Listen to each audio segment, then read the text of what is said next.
second candidate is cost of doing businesses. Cost of doing businesses introduced, first of all, they've been documented partly by the World Bank and following a methodology developed, I think, by Janko and others.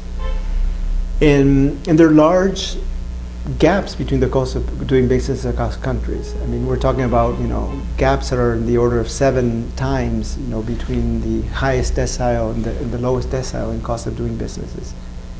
Now, these have an impact, obviously. If it's very costly to do businesses, then you're going to have less businesses.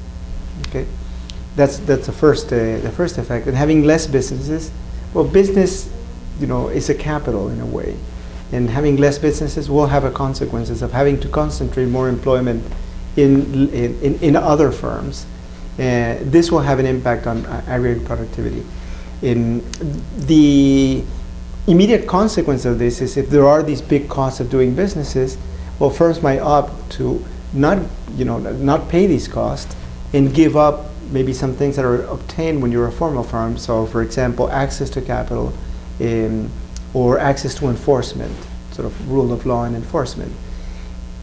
As a consequence, you find that many countries that have these, large costs of entry end up having a large informal sector, which are the set of firms that kind of chose not to buy into all these, formal advantages, and the combination of these two things is another, kind of wedge that has seemed to explain a considerable TFP gap.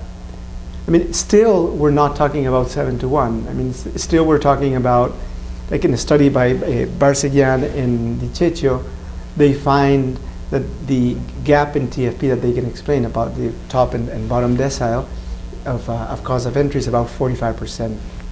It's a big number, 45% of TFP. It's not 7-to-1.